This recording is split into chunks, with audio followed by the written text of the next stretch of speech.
good evening, good evening, good evening, good evening.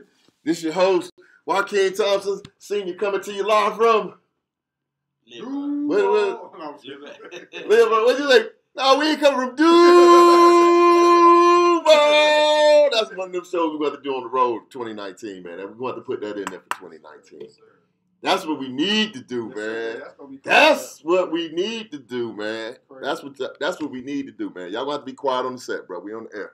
But this is your host, Joaquin Thompson, with the Daily Bread Radio Show, coming to you live from Lilburn, Georgia. Lilburn. That's like little country people, Lilburn or what have you, man. But just excited. I mean, every time I come on, I be like, man, I be down. I mean, like down, but I'm like, every time I get on here, man, I get super hyped. Like I get an injection, man, or something. So glad to be here. Got some awesome topics we want to talk about. We're gonna jump in tonight. But for those of you all that are joining for the first time, never been on the show, never heard the show, heard about the show, maybe you listening to it, somebody referred you, what have you. But just to give you a real quick overview, this show is about personal finance from a spiritual perspective. That's it. Personal finance from a spiritual perspective, because we feel on the Daily Bread Radio Show that every single thing that we do is tied to personal finance. So I was, looking through my social media today, and I noticed, Pat Farm, I see you on. I see you had a little run in. I want to make sure. I'm glad to see you on and not down there with JSO, because she said somebody, young lady ran into her and then was, being a little, disrespectful.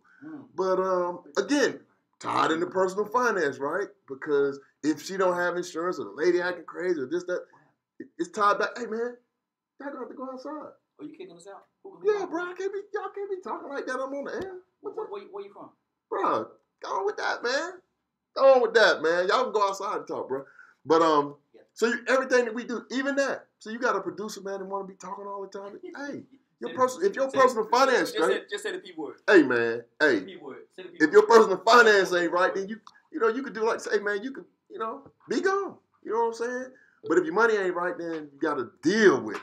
You know what I'm saying? A lot of times in life we have to deal with it because, we made some choices, and because of the choices that we made, we don't have the stability nor the opportunity to do the things that we really want to do. So you just have to kind of take it. So everything is tied to personal finance. The holiday season, the new year coming up, 2019. This should be an exciting time for everybody. I mean, everybody should be happy. One, God has blessed us with seeing another year. I mean, everything with, hopefully nothing happens between now and next week on the 31st, and we're going into another dimension, 2019. So just with that, just to be able to be blessed, to be in that space, to be in 2019 and be able to say, hey, you know what? I get it. God blessed me with another one. And all of the things that I did in 2018 that didn't go, totally my way, guess what? I could do an evaluation, which is always good. You can always go back and do an evaluation, see where you are, and then see where you need to be, or see where you want to be. Just say, okay, maybe I ain't hit the target this year. Maybe I got it 80% right. Maybe I got it 70%. Maybe I got it 10% right. I don't know. But then you can sit down. This is a good time of year to just sit down and say, what went according to plan? What didn't go according to plan? And what am I going to do about it next year? Right? Just sit down and do an evaluation, because most companies in Q4 with a week to go, they already have their budgets, everything, strategic plans in place, all the stuff that they really want to do for 2019, all of that's in place. But at the same time, they also are taking time out to say, you know what? I want to see, what did we do well in 2018, and what type of things do we need to improve upon? So we should do, take a page from their book and do the same thing and say, I want to see what I did well, and then the things I didn't do well, I want to improve upon. I want to see if I could do it even better in 2019. Go back to 2018. And that way you just don't run off into 2019 without a plan, doing the same things, coming back like, oh, it's still not working for me. It'll work, but you just have to put the time into it to make sure that it works. Because if you don't take the time to put it into it, or to take that look back, and we're not looking back to get stuck, right? We're just looking back to do an assessment. We just want to assess where we are, what we're doing, what we need to do, and then we go from there. That's all we're doing. We're just doing a quick assessment where we are, what we need to be doing, what we are doing, and then we just go from there. So, the thing about that is we always want to make sure that we evaluate the situation. And Big D, I see you on checking in from Duval. Pat Farmer saying, laugh aloud, I know I was mad, but good thing she didn't hit me because I would have been, she down with JSO. Now we got to bond Pat out because we can't leave Pat down there over the holidays. We got to bond our sister out to make sure that she can, spend time with the family for the holidays and, get ready for 2019. So that's, one of the things I always want to bring up. The next thing I want to talk about is this. The Daily Bread Radio Show is a show where we don't do religion. And a lot of times I get feedback about different things, the way we do different things. And we just don't do religion here. I mean, because that's when things just get so murky, they get so gray, and then we get hung up in what people believe in, where they going, this, that, and other.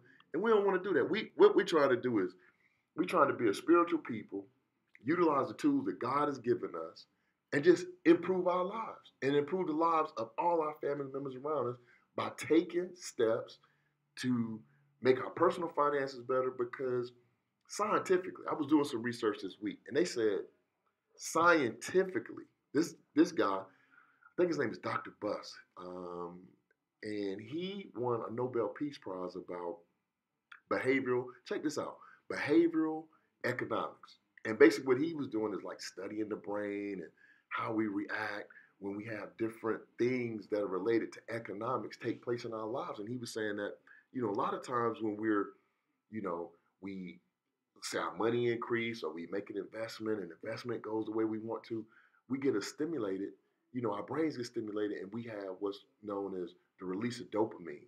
And dopamine is a substance in our body that you feel when you feel, happy, joyous, euphoric. And what dopamine does is the more dopamine that you have firing off in your brain, then you create these new dopamine receptors, right? Your brain is growing, right? But if you have things that are not going your way, if you're not having opportunities, if you're not feeling successful, if you're not feeling like you're getting the things that you should get from life, then those receptors tend to retract, and then eventually they just fade off. So that's where you can find, and he won a Nobel Peace Prize for this. So he had a lot of research behind it, a lot of things that he was doing in that space. So, I said I was going to take some time and just do some more research in that space for 2019. But just scientifically, just know that's why a lot of times when I'm on the show, I get so charged up. I'm like, oh my gosh, when I come, when I leave, the things that I'm talking about, everything seems to be happening for a reason. And I want to make sure that we're able to take advantage of that and make sure that everything that we do, we're working it out to the best of our ability. So what we always want to do is we want to make sure that we take the time and just do our research. Take the time and look at what's going to make us happy. Take the time and write the goals down. Write the goals, write your strategies, make it plain, because that's what the Bible says. Make it plain so that those who see it can run to it. So if it's in the Bible, then that's something that we definitely need to be doing, because with that, what we end up having to do is we're able to go further as we measure what we've already done. So as we're measuring different things, we can say, oh, we didn't get that right. Let me go back, take a look at it. Boom. We go and look at it again. And then, we go from there. So, in 2019, I mean, I'm super excited about 2019 because all of the stuff that's happening already, but all of the things that are in place to happen, that's the part that's like super duper, super exciting, because it's nothing like having a dream with goals, a vision, and working towards things. And as you see those things start to unfold and see things start to come into manifestation, that becomes powerful. And one of the things that I'm definitely going to stay on in 2019 is, this belief that once you get over, say, 25, 35, that, I heard a guy earlier this week talking about that. He was saying that, he really, he's a successful businessman, but he said he really changed his marketing from marketing to people that were over 25 and over 30 to switching it back to like 18 to 25 because he felt like people who are over 30, they can learn, but it's hard for them to learn because when you get over 30, the way that you learn is through trauma and pain. And I was like, okay, I get that. Learn through trauma and pain. But the problem is, what happens is most people, they want to avoid the trauma and the pain. So that way they can't, if you're trying to avoid trauma and pain, then it's hard for you to get the, either get the lesson or get the benefit of everything that you want to do. Just take advantage of it. Because, and what he talked about, as I listened to him, as I sat there and I listened to it, I was like, you know what? Wow, that is deep, because most times we don't want to take the time to feel that pain. So when we don't want to take the time to feel that pain, what happens then is we don't have the opportunity to learn, right? We lose the opportunity to learn because we're trying to avoid that pain, right? We're really trying to avoid the pain and get back into, getting into, following or doing what we can do. It's hammer on one password. And yeah, you got to log back in, right? Oh, okay. Yeah. So then that way, what happens is you go into this phase of not wanting to be, not wanting to be, ridiculed, embarrassed, because that's painful, right? So what we do, nor do you want to be critiqued. So what we tend to do is say, okay, I know how this is going to turn out. I have a high probability of being critiqued, or they may laugh at me, or they may not get it. So what we tend to do is not to do whatever that is, and then we lose the lesson that was trying to be learned, or the lesson that we needed to learn in that situation. So the scientist, that's what he was talking about. He said, well, young people, their minds are just so wide open. What they call their parachutes are open. So what they do is they just more receptive as things are coming in. They're just receptive. The millennials, the generation behind the millennials. So people are just more receptive to that. But at the same time, what's happening now is for people that are older than 30, he's saying that we need to endure that painful situation, that painful critique, because that's what we need in order for us to move and go further, faster at our age. So when you think about being 50, the thing I like about it is. So what now? We got to label it later. I just want to go ahead and get you back. That's cool. We'll run it. We'll label it later. But the thing about that is not avoiding that pain is going to just move us. It's going to move us so much further, so much faster, that it's no other way for us to get that lesson without going through that pain. So I really appreciate him sharing that with us.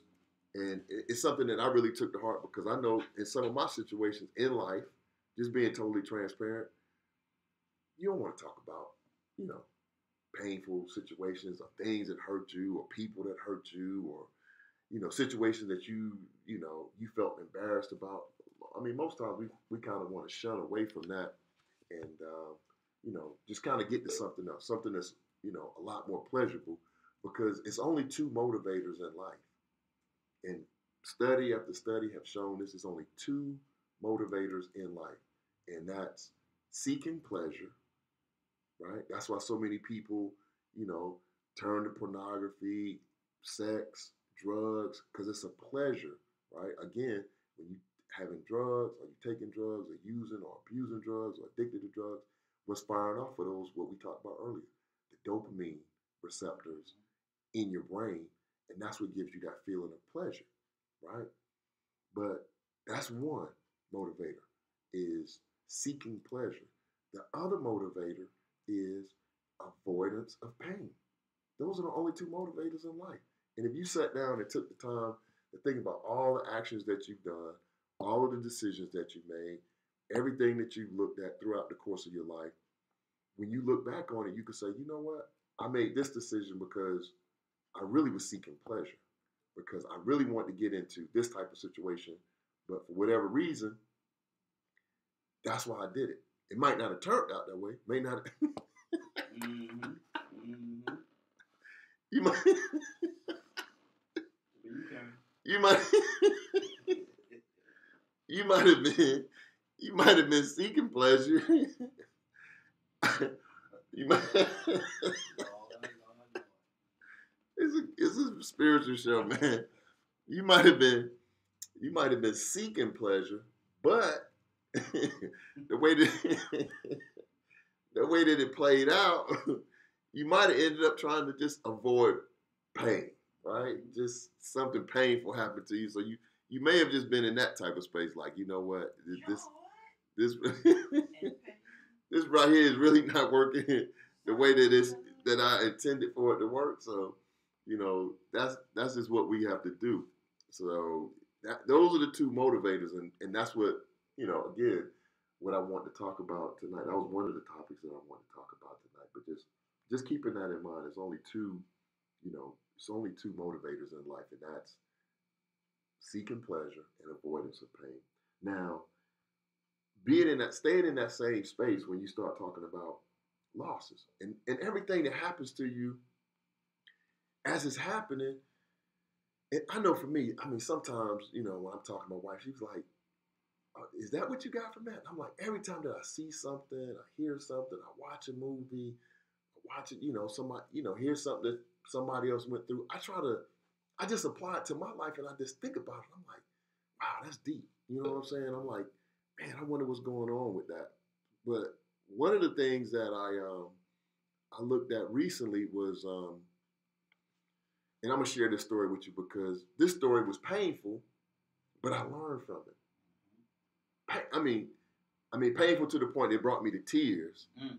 I mean, it literally like, but it's a lesson in this that I want everybody to understand the lesson in what happened to me and what you can do to avoid it from happening to you.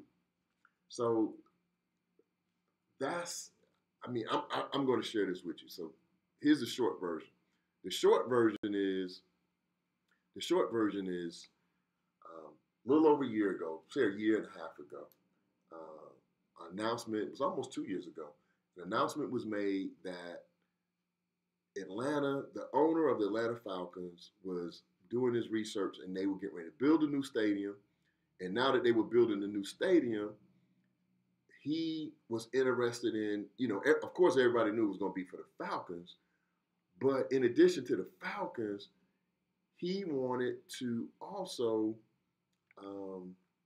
start a soccer team, right? So I was reading through some different articles because I'm constantly reading. So I'm reading newspaper, I'm reading magazines. So what happened was the owner of the New England Patriots, Robert Kraft, was telling Arthur Blank, like, look, you already have the football team, you're building a new stadium. It would be good for you to get into the soccer business because Robert Kraft, in addition to the New England Patriots, he also has a soccer club, right? So during this time, I'm reading all this. So I said, you know what? This would be a good investment, right? I'll buy some tickets while, they're pretty low. A lot of people not going. And at the time, the stadium, Mercedes-Benz Stadium was being built, right? It's under construction. Like it's not even finished. It's under construction. So I call him, long story short, I call him, get the rep. Me and the rep talk about the different seats, what have you. So I end up purchasing some seats for me and my family, right? Oh, this would be a good investment. It's going to be popular, so on and so forth. This is what's going to be happening in Atlanta. It'd be good to be, able to get the seats early on because, before they get too expensive and so on and so forth. All these different, rationales as I'm making my decision, thinking about those two motivators. It's only two, right? Avoidance of pain and seeking pleasure. So in this case, I'm making a decision. Seeking pleasure meaning it would be less costly for me to do it, and I'm all about cost and savings, and and investing when I can get a good return on my investment. So I buy the tickets, right? So I buy the tickets. So last year we go to some games. Some of the games I couldn't go to, sold those tickets. So the season is still going on, and I get a call from the rep, right? So they still have like 8 or 10 games. They're like midway through the season. I just paid off 2017's tickets, right? So when I paid the tickets off, I get a call from the rep one day. It's like, hey, hey, Mr. Thompson, I want you to, I just want to make you aware that it's almost time for you to start paying on your 2018 tickets. And I was like, 2018? I was like, dude, we still playing in 2017. So we got into this conversation or discussion about, to me, and one of my words, people that know me, when I don't understand something, I'll say it don't make sense. And that's what I was saying to them. I was like, yeah, don't make sense. This don't make sense. I was like, I just paid off the 2017 tickets. 28. So now you asking me to pay in advance for 2018. I was like, that don't make sense. I was like, I mean, we got Falcon tickets too. I was like, nah. I was like, so we went back and forth. So he was like, oh, well, that's just the way that we do it. That's how we doing it with the soccer team, so on and so forth. So I was like, you know what, man? If it's going to be like that, then I just can't do it, right? I can't do it. So what I did at that point was I said, I just won't do 2019, right? I won't do the 2018 tickets. I won't do the 2018 tickets. I was like, okay, I'm fine. I won't do the 2018 tickets. So that's 2017, right? So this back to so they finished the season. They went to the first round of the playoffs. They lost. So I was like, okay, I'm done with that. So this season comes up. Now the demand for the tickets are starting to swell. Like all around Atlanta, people, oh my gosh, man, Atlanta United. Oh yeah, I want to get tickets. I want to get this. So the demand is going up like this. Like as the season starts, the demand is like, woo. And I'm like, man, did I make the right decision? Woo, man. And I was like, I said, man, I don't even have no tickets. Now they winning. Oh my goodness, now they winning more. So then what ends up happening is the Atlanta United go through their season, have a great season, right? This is just their second season in existence, their second year in existence. They turn around, go to the MLS Cup, right, which is their Super Bowl. This is the Super Bowl of soccer. They go to the MLS Cup. Oh, while they going through the playoffs, I'm sitting there scratching my head like, oh, I don't believe this, man. I'm hurt. Like, oh my gosh, I had these tickets. Oh man, and now they got a waiting list. Now you can't even get in the stadium. And I had the tickets. I had possession of the tickets. That was my investment. But I made a decision based on what I was thinking at the time, how I was thinking, what I wasn't gonna do. So then they end up going to the MLS and win the championship. So now I'm really like, man. So the day they won the championship, the next morning, me and my wife was talking. She was like, what's wrong with you? I was like, man, I went to sleep with that on my mind. I woke up with it. I say, man, do you know, man, I could have, this would have happened and that would have happened and blah, blah, blah. So then I said, you know what? So I'm going to stop right there. Because the show's about personal finance. So think about this for a moment. Most times, and it's a lesson in this, most times when something like that happens to us, we want to avoid that pain, right? We don't want nobody to know. We feel embarrassed because now the feedback, and one of my partners, he reached, me and him weren't even talking about that. I seen him say, hey man, what's happening? He's like, boy, he said, didn't you have them Atlanta United tickets? He just came out the blue. Now, he ain't thinking about it. I ain't telling him I've been home crying. He just came out the blue. Man, didn't you have Atlanta United tickets? I said, yeah, man. I said, bro, I ain't even renewed for 18. He's like, what? Oh, that was crazy. Oh, that, man, I know you feel bad, blah, blah, blah, blah, blah. So the caller number 2, because we didn't share this definitely you can call in 678-381-1973. So I'm sitting there like, man, feeling bad, right? But then God said something to me. He said, you know what? I want you to look for the lesson in this. I want you to look for the lesson. So as I'm looking for the lesson, I said, you know what? I'm not going to avoid this. I'm going to learn from making this decision.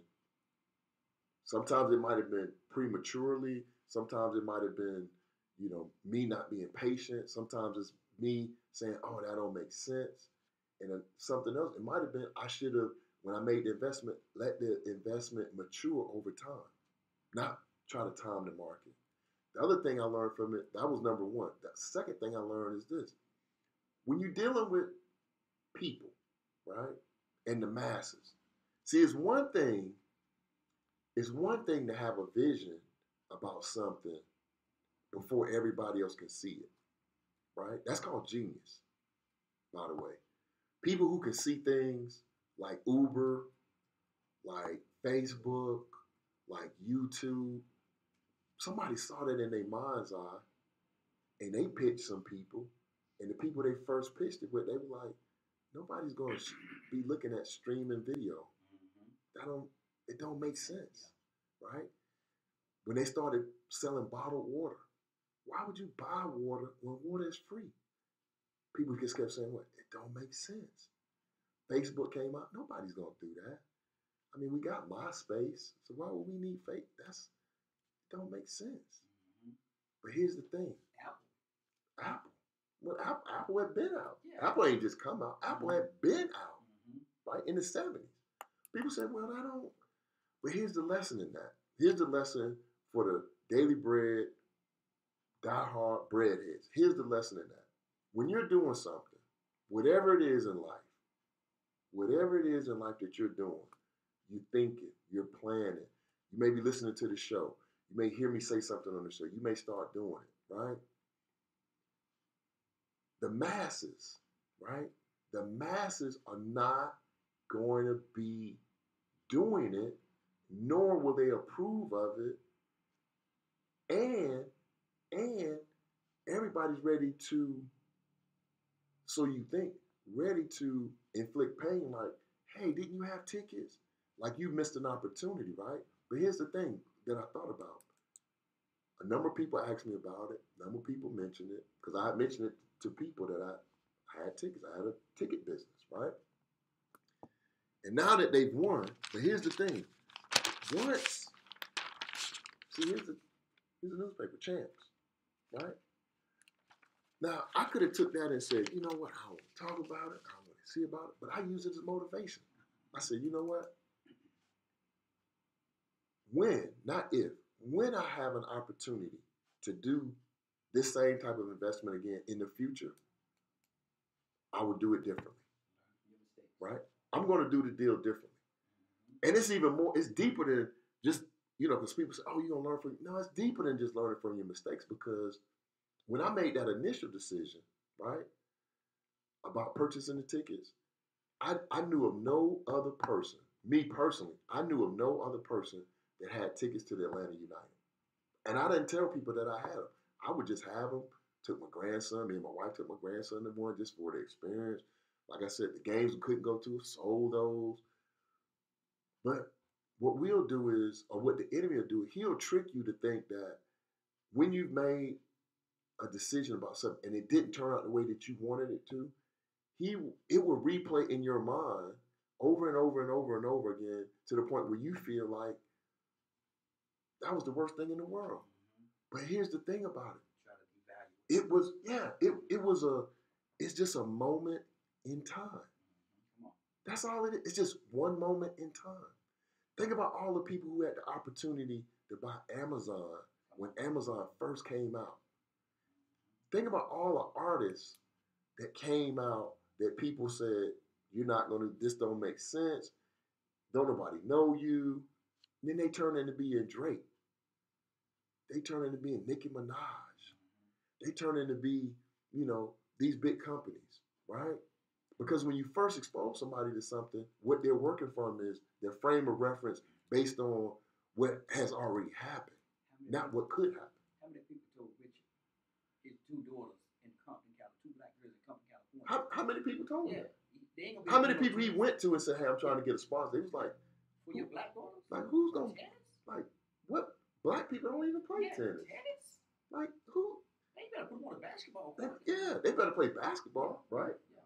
But and so we can have that on board, but again, you have to have the resolve to say, in the big picture, it's the war, not the battle. It's the war that you want to be concerned about.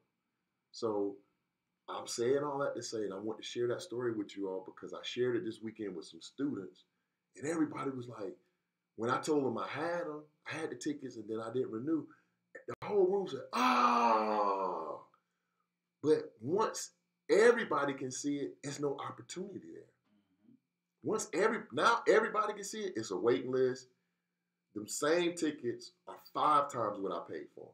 Just for you to get that same ticket, it's 5 times more than what I paid for, right? But you have to be able to see it before, because once everybody can see it, there's no value in that. So that's the same way that I look at this show. I'm going out talking to people, trying to get sponsors. They're like, I never heard of that. What? The Daily Bread? What? But the thing that God was sharing with me on my way out here today is like soon, 2019, 2020, somewhere up in there, 2021, might be 2022. Something is going to happen where all of this stuff we've been doing in the studio, on Facebook Live, this new economy, YouTube, this whole digital divide that's going on, it's going to come a time when all of this is going to come full circle. And then people are going to be like, yeah, I want to be a sponsor. I'm like, not everybody want to be a sponsor. All right, I got 1 million followers. I got this, that. Now you want to be a sponsor. But you have to be willing to invest, especially in yourself, before everybody else can see it. And stay resolved to that. So with me, I take my losses like I take my wins. I talk about them. I feel bad for a moment. But like with this one, I was like, that's a moment in time.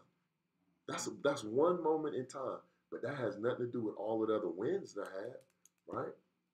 It have nothing to do with it. So you have to be willing to take those type of and endure that pain, because again, that's how you learn. You learn from painful situations. You learn from, somebody dropping you. Like, oh, I'm in love. I don't want to be with you no more. Oh my God. What you mean? What you mean? I thought it don't make sense. Right? That's what you say at that point. You say it don't make sense, right? But you have to say that based on your frame of reference from the way that it used to be. But it ain't like that no more. We're in a whole nother world. We're in a whole nother economy. We're in a whole nother economy where you can do all you want to do and don't have to ask nobody nothing. So with that being said, we got about 20 minutes left. And there's about 3 things that I want to share with you. Just telling stories and understanding the meaning behind it. Now, it's one story that I want to share with you. It has to do with the way you have to rewire your mindset. And what I mean by rewire your mindset is you have to be willing to do something that's so outrageous that involves some risk that nobody else is willing to do. This is just piggybacking off of the same type of thinking I was just talking about.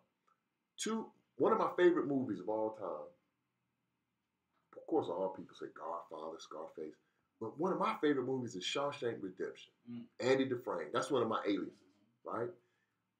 Not Morgan Freeman, but the other guy, right? Andy Dufresne, that's one of my aliases, right? Shawshank Redemption. Now, it's another movie that's on Showtime right now. It's called Escape from, I think it's Denamora, if I'm pronouncing that right. But you can Google it. But it's about these 2 characters that are incarcerated. One has life. The other one had like 25 years. And they got together and they started thinking about escaping, right? Got involved with this lady who worked in the shop at the jail. I'm not going to tell you the whole story, but I'm going to tell you some lessons in the stories between both of these. Lesson number 1. they start to plan an escape from a prison where everybody else is locked up. Everybody in a prison is locked up, right? But these two guys said, you know what? We're going to cut a hole in our cell. And they didn't even know what was behind the wall. They just cut a hole in the wall and went out and started exploring. So they were almost like mice. They would go out at night, see what was going on behind the wall, and then come back in the next day. They did that for like months. Then they found their way, again, just thinking, in their mind, they're like, I'm going to escape. While they're among all these other people who saying, I'm going to just be here, right? Serve my time. I'm not even thinking about trying to escape because I'm just here. We got these bars. This is what it is. I'm going to just be here. So the message, the metaphor in that for me is this. It's a metaphor of life. If you're trying to change something, you're trying to get out of something and go into something else, you got to be willing to do something different while everybody else is saying, hey, man, whatever it is, got a good job, don't rock the boat, don't do this, do that. When you get off at 5 o'clock or 6 o'clock or 7, 8, 10, whatever time you get off, midnight, you need to go into the lab, cut a hole, go through your cell and start exploring, like, where would this even take me? Right? Where would this take me? So these guys, they scurrying around behind the scenes at the prison. Then they get to a brick wall. Now listen how it was even written. The guy gets to a brick wall, and the other end, so the guy's looking like, we did all this work, we got to this brick wall. You know what the other inmate said to him? He turned to him, he was like, what's your problem? He said, man, we ain't got no tools to get to no brick wall. He said, do you think this is the only brick wall you're going to have to go through? I said, oh. He looked at him with a straight face and said, do you think this is the only brick wall you're going to have to go through? So the dude looked at him, he was like, okay, well, what are we going to do? He's like, we're going to find a tool and we're going to start digging through this wall. This was a brick wall. So I'm going to fast forward. So they dig through the brick wall, boom, boom. So they get off way off down into this tunnel. They get to the wall that's between the prison and the free world. It's underneath the ground. They get to the wall, bam. The guy said, what's this? He said, on the other side of this wall is freedom. Wow. On the other side of this, listen to this now, and think about the way that you was thinking this morning, last week, last month, and the way you thinking going into 2019. The guy, now they already went through the brick wall. I told you what the guy said about that. When they got to this wall, the guy looked at him, he said, what's this? He said, man, listen to this. This is 7 feet. Listen, 7 feet of reinforced concrete. And the only thing they got is a piece of a hacksaw about as long as this pen. It's about 2 inches. He said, how long would it take us to get through that? The guy looked at him and said, if we work on it every day, it would take us about 5 years. 5 years to chip through this wall to get to freedom. What do you think they started doing? Every night, these dudes is like this. They doing this from midnight to like 4 in the morning and then run back, get in their cell. The next morning, they all sleepy. They going to the yard. They banging on this thing, and it's making a little hole. I said reinforced concrete. That means he has the steel bars when they poured the concrete. But guess what? They never stopped. They did it every night. They was like, every night for months and months and months. And then guess what happened? When they found the wall, it was wintertime. And then when the season changed, now listen to this when you start thinking about your life. When the season changed, the steam pipe that was bringing in steam into the prison, they shut it off in the summertime. So they chipping through the wall, bah, bah, bah. And one day the dude looked at the pipe and said, put his hand on it. He said, you know what? It ain't no. It's summertime. It's May and June. It's no steam coming through the pipe. This dude took a 2-inch hacksaw, and then he spent his months doing what? Hacksaw on a pipe with 2 inches of hacksaw and a piece of shirt tied around it. It took him 30 days to cut a hole in the pipe. And I won't tell you the rest. But when I was looking at that, and I thought about Shawshank Redemption too, these are people that had, guess what? They had a plan, and they followed through with it. And they was willing to do it because they didn't know. They knew they wanted freedom. Freedom. And that's what we got to do. And I'm not going to take up the whole show with that, but when you're doing your mindset, be thinking along those lines. What if you had to do whatever you're doing, right? Cooking, sewing, baking, this show. What if I got to do this show for 5 years, right? I got to do it. I'm 2 years in. I got to do it for 3 more years before somebody either discovers me, discovers DKM Radio, and we go big, or I go big, or whatever. I got to do this 3 more. What if I got to do that? Do you think I'm going to stop? Like, it's been 2 years now. 2 years every week. I've been doing this show. I can't, it's 7 feet of reinforced steel. I don't care. I'm good. I'm like this every week, every Thursday. I'm chipping, I'm learning, I'm meeting people, I'm doing different things because as long as you're working on it, it's going to work. As long as you're working on it. And these are criminals that's thinking like this. These dudes like, I ain't going to sit here. What do they have to risk? They have to risk getting caught and being incarcerated. They're already there. And one of the guys wasn't getting out anyway. So what do you have to risk? So if you're young, even if you're not young, that's why I said, the guy said we learn from pain.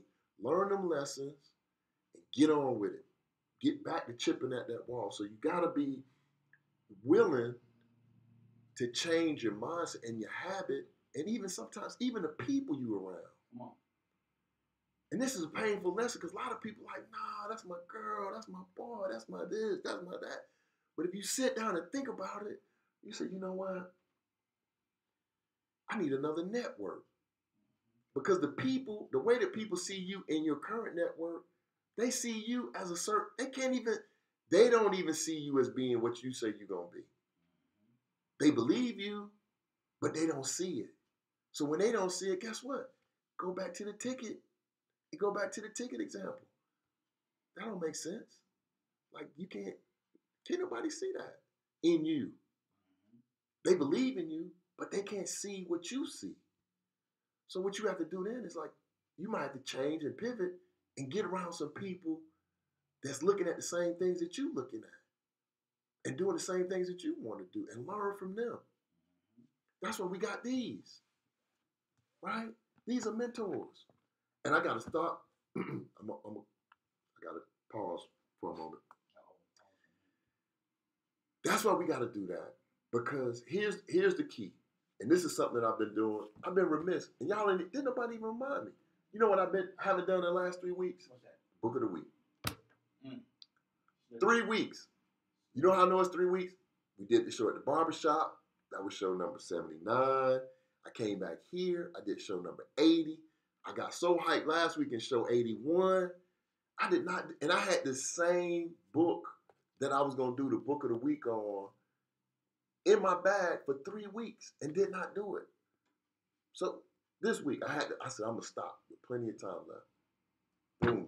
This is a book that I recommend everybody read. This book is so deep.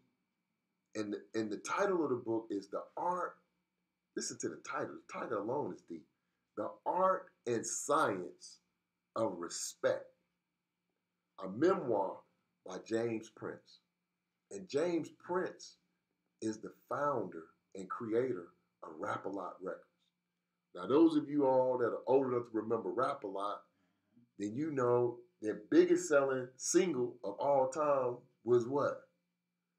Ghetto Boys, Mind Playing Tricks on Me. But he also had Bun B, Pimp C, the Underground Kings on solo contracts, and he had many other artists as well. Rap-A-Lot Records in Houston. This is the godfather to the hip-hop industry, and he was doing it out of Houston. I'm talking about before Puffy, before Jay-Z. It was James Prince. Master P saw James Prince in a mink coat driving a white Rolls Royce, and he was like, "What do you do?" And he said, "I own a record company." And Master P turned around and said, "I want to do that. Yeah. I want to do that." And guess what Master P did? Start doing what he did and start studying him, spending time around him because he had already done it. So that's why I say when we're doing different things, sometimes you got to change your network because you got to get around people that have already done what you want to do. Like I was sharing with you all last week. To my knowledge, I haven't met a lot of multimillionaires, but I met one recently, and the information he shared with me and my wife was mind-blowing. And he wasn't greedy with it, and he's already done it. So it's Christmas time. You can go out to Barnes & Noble. Just look, picture on the back cover. This dude, he in his 20s with a white Rolls Royce and a white Fila sweatsuit. This was late 80s. Yeah. So James Prince, The Art and Science of Respect.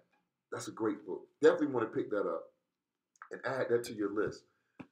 The next book, this is a deep one. It's called Flawless Execution.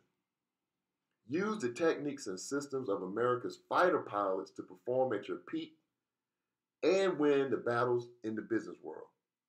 This was written by fighter pilots. F-18s, F-15s, people who are on combat missions. They wrote a book on what you should do. Now, the thing that jumped out at me in this book was, out of everything that they planned for, right? They said they plan and train and train and plan, but they said 50%. And I thought, again, thinking about our lives and what we're trying to do on the Daily Bread radio show, 50% of the training that they take is spent on contingency planning. What's contingency? What's contingency planning? Contingency planning is, what's your plan B? What's your plan B?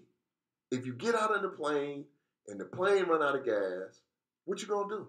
If you get out of the plane and you get out over enemy territory and you realize that your gauges are not working, what are you gonna do? So they sit down, they said 50% of their training for each mission, they sit down and think about all the things that could go wrong while they're flying a plane. In addition to all of the stuff that they already have to do, systems check, the weather, their physical ability, they've already done contingency plans. So think about your life. Think about things like savings.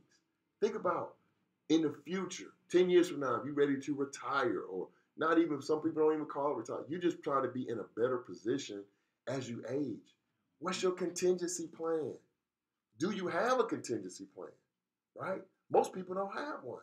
That's why when things come up, they go to pieces because it's like, I didn't plan for the car to break down. You should. Why? Because cars break down. That's what happens when you have a car. They break down. But you don't have no contingency plan, right? This is a deep book, Flawless Execution. Make sure you pick up a copy of that. Here's a classic, The 48 Laws of Power by Robert Greene. This book is not to be played with. This book, you have to be careful because in this book, Robert Greene breaks down a variety of different, I guess you would say, strategies from people who are in power that have used to get into power. I'm talking about Machiavelli. I'm talking about corporate raiders. I'm talking about pirates, gangsters. CEOs, Julius Caesar, Abraham Lincoln. He has it broken down in this book, right? And one of my favorite chapters is, and we just talked about that. He said, what? You should plan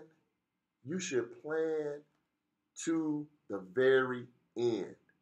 Not part of the plan, because we just talked about contingency planning, But he said you should plan and have details for everything from the beginning to the end. So again, using that same example, these dudes are going to escape from jail, right?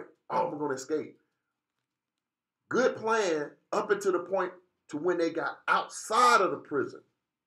Once they got outside the prison, they didn't plan to the end.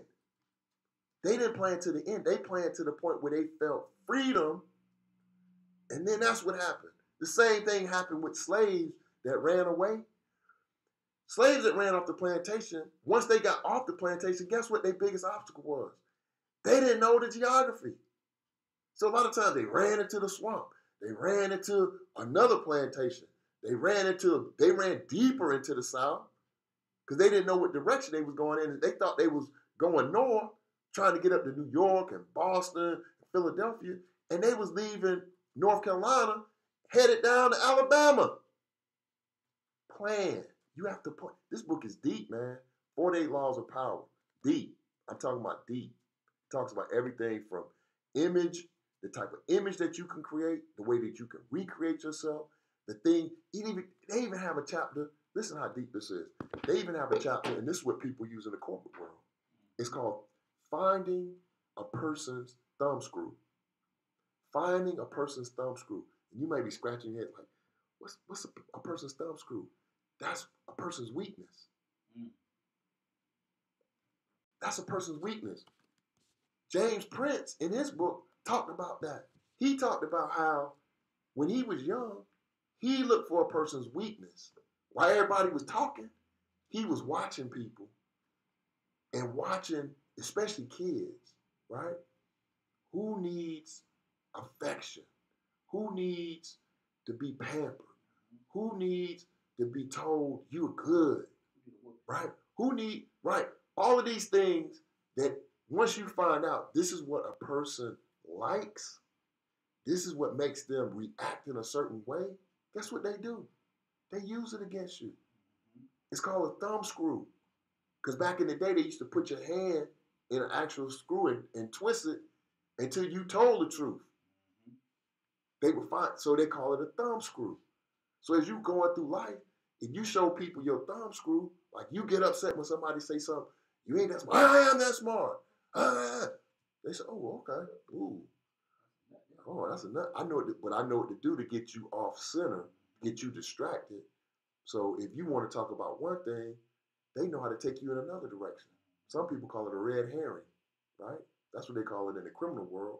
You create a distraction over here. So while everybody's paying attention to what's going on over here, you over here robbing a bank. Plenty of movies made on that. Inside Job. That's what Trump do. Right? That's what all the time. Right? That's what your president doing every day. Every day.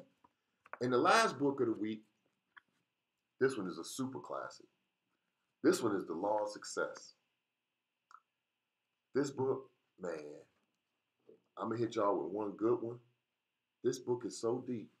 But in this book, and to give you a little background, Napoleon Hill studied the most famous and most accomplished man of his day for 25 years. Now, keep in mind, to get a PhD, you only need 4 to 6 years to get a PhD. This man studied success for 25 years. And I'm talking about Wrigley, Rockefeller, J.P. Morgan, Andrew Carnegie, Woolworth, Heinz, Ford. These are the people that he spent 25 years as a researcher and wrote this book, right? And in this book, in chapter 3, right? The third chapter of this book is called The Habit of Saving. Listen to this now. The habit of saving. And what he says about saving is this. The saving of money is solely a matter of habit. For this reason, this lesson begins with a brief analysis of the law of habit. But listen to this. It says, he talks about the slavery of debt. No man can do his, listen how deep, and now he wrote, just to keep this in context, and I know we're about to run out of time. I love the Daily Bread radio show, but I had to get this out there to the universe. But listen how deep this is. We talk about the habit of saving, right? Just to keep this in perspective, 70% of the people in the United States, based on multiple research areas, right? Academia and private research, they estimate that 70% of all Americans have less than $1,000 in savings. And less than 10% of Americans have at least $5,000 in savings. And the average working person by the age of 60 only has $55,000 to $60,000 in savings. Just let that marinate for a little. Just marinate on that. And listen what he said. Now he wrote this back in the early 20th century. This was like 1915, 1920. This was before the Great Depression. And this is what he says about the slavery of debt. He says, no man can do his best work.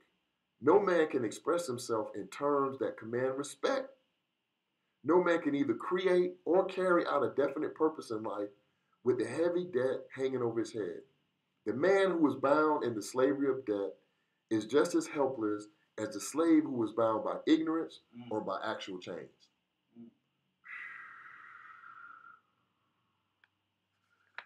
Is that deep?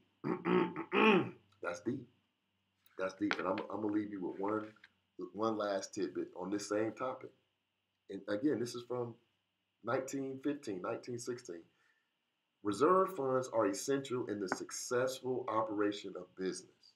Likewise, savings accounts are essential to success on the part of individuals. Without a savings fund, the individual suffers in two ways. First, the inability to seize opportunities that come only to the person with some ready cash. And I'm going to stop right there because I see my good partner on Heath Turner.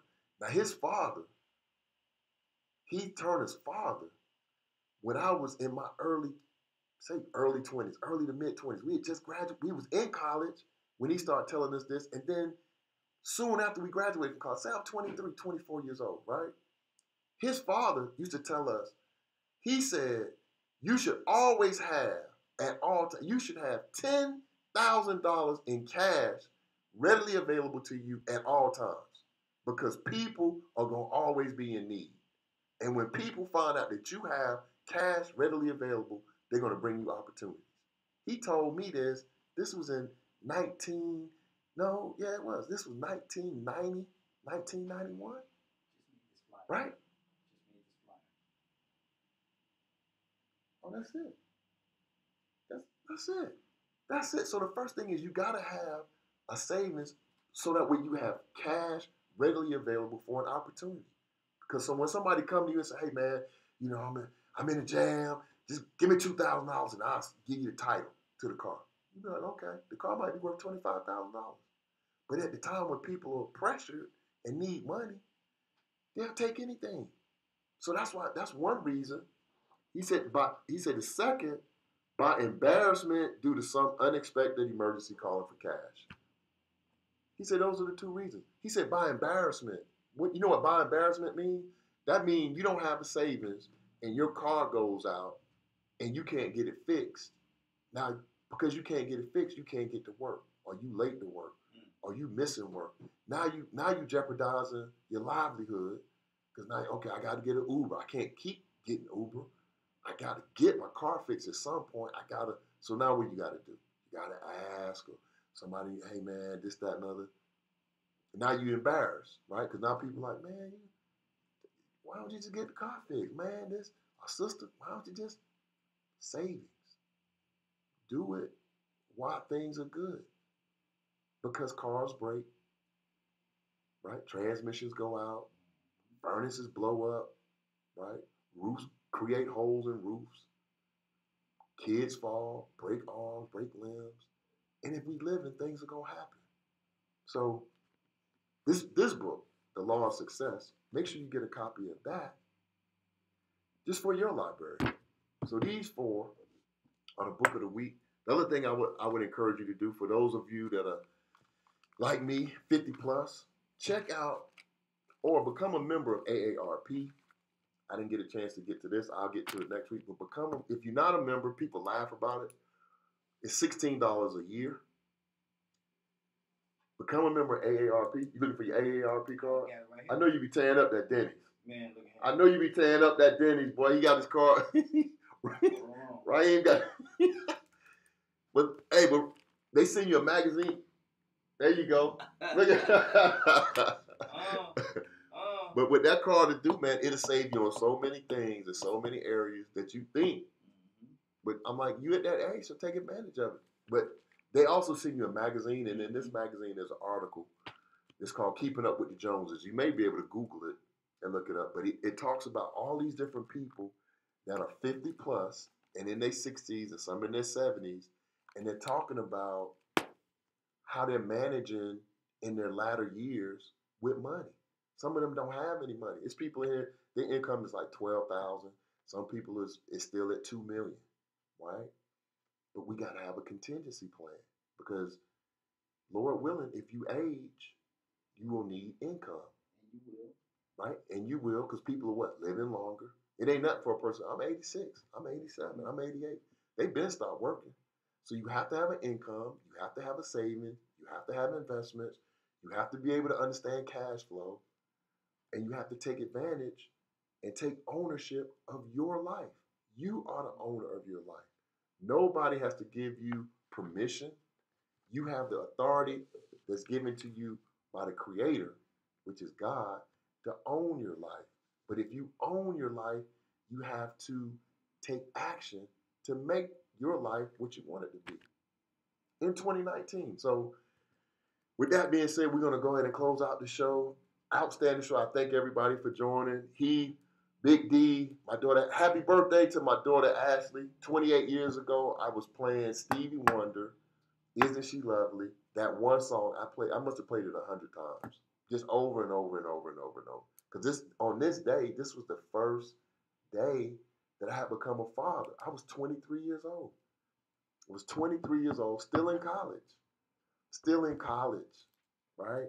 And I had that type of responsibility given to me by God. I want to thank my beautiful wife, Tanya Alford Thompson, for being, for going, like, some people say, for going half on the baby. She's done an outstanding job with our children from day one, right? I mean, it's nothing like mom. And, I mean, me and her, man, 23 years old. 23, and we've been there every day from day one to 28 years old. She's 28 today, and couldn't be happier for her. Super excited about her day. So enjoy your day, Ashley. That's our oldest daughter, and I see my son on Joaquin. Got to give me a call, man, about them business cards. I was thinking about you earlier. I need them business cards. I'm gonna be after you when I get off the air. But appreciate my son. Appreciate my youngest daughter, Nia. She joining. Pat, I appreciate you. And everybody else that are joining, my producer, appreciate you. And the thing I want you all to do is, remember the reason for the season. A lot of people getting caught up in, PlayStations and Fortnite and shoes and this, that. It's the birth of Jesus Christ. Come on. It's the birth of Jesus Christ. So in the midst of all of that other stuff that's going on, make sure that you also take some time out to pray daily, give God thanks, because no matter how good it is, it could be better. Yes, sir. No matter how bad it is, it could be worse, right? It could be worse. And I'm gonna leave you all, in closing tonight, I'm going to leave you all with a quote. This is going to be the quote for 2019. This is something that I came up with, and it's something that I've been living by for the last 2 weeks and changed my life. I mean, just changed my life. And listen to this. Do something you've never done before. See something you've never seen before. Go somewhere you've never been before, and become someone that you've never been before. You gotta read this too. Huh? That's deep. You gotta read that. So my producer got dream. If you're afraid to dream, get comfortable where you are, because that's where you will always be. Get up and do it. That's it. That's it. Nothing changes if nothing changes. Right? So you can have your own quote, or you can use mine, or you can use, my producers, or you can create your own. But whatever you do, 2019, got a clean slate. You don't even want to hear about what happened in 2018. Because in 2019, you can be that. in 2019. You can be that. Just have a goal, set a course, and it might take you 5 years, might take you 7, right? But just know it will happen for you if you stay steadfast and diligent. Y'all have a beautiful Christmas.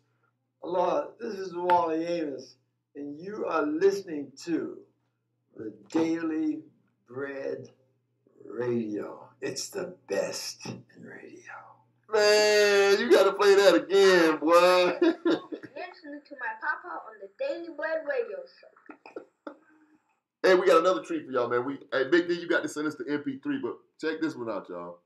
Try to play it. Happy holidays from us at the Daily Bread Radio Show. We'd like to wish you a very Merry Christmas with many blessings and all the joy. Oh, man, wait. What happened, man? See, that's technology, boy. Oh, man. He don't want us to do it, man. See what I'm saying? When you doing things, that just came up, man. You see how that happened? Wait. All this junk come up on your phone, man. Happy holidays from us at the Daily Bread Radio Show. We'd like to wish you a very Merry Christmas with many blessings and all the joy the day brings.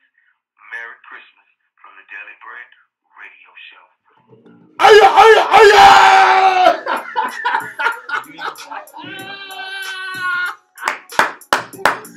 Wow, that was some heat, boy.